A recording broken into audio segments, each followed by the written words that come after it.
you killed? Sadly, yes. But I lived. Creatures are a delicate but forceful card type in Magic the Gathering. By design, they are meant to enter, swing, and die, and many are very good at doing just that. Today, we are going over how to best capitalize on that last part with the powerful deck theme, Reanimator.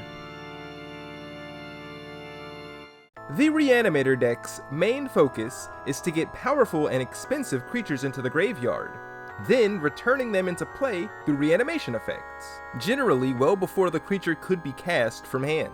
Oh, and do be aware that recursion effects, as seen on Recollect and Archaeomancer, return the card to your hand, traditionally to be cast multiple times. Reanimation, however, puts it into play, as seen on Wake the Past and Retether, a small but relevant difference.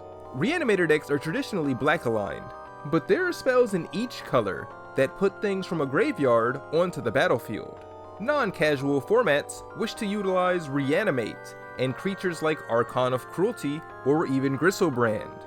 In EDH, there is a lot more space to fill in your deck and multiple opponents to worry about, which means ending your turn at 1 life or casting an Exhume might actually result in a loss. Reanimation in Commander is key to the function of most decks, but here's how to build an entire deck around it from the ground up. The best place to start with a deck about death is at the end.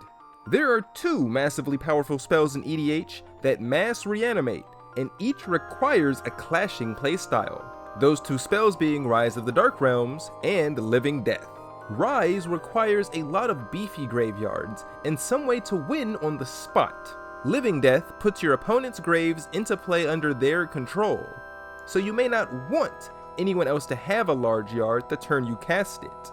It, unlike Rise, does also board wipe, which will give you a lot of death triggers before reanimating everything else. Remember that Blood Artist is a win condition. This leads to our next question. Not every Reanimator can target every graveyard.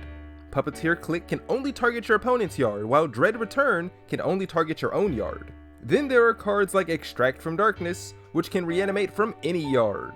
Universal Mill isn't necessary if you plan to win using the creatures in your own graveyard. Keep in mind the synergy between what you want to bring back and how you intend to get it into the yard. When building Reanimator, it is important to utilize your deck's strengths. We mentioned that every color can reanimate, but when it comes to black, creatures are the easiest permanent to consistently reanimate by far. The key to a truly consistent EDH deck is redundancy. If you can only do something one way, it probably won't happen more than once. Type shit. EDH Rec suggests a lot of instants and sorceries, but given the nature of a Reanimator deck, most of these can and should be replaced with a permanent version of the same effect and multiple if possible. Here are a few spells that EDH Rec's Reanimator page suggests, and some creatures with comparable effects. And if you really wanted, you could actually take it a few levels deeper. Remember to choose what is best for your personal meta, and to love the people you're playing with. Don't touch someone else's cards without asking, and always make sure your opponents are okay with you physically putting their cards on your mat. If you'd like our take on anything in particular, let us know below.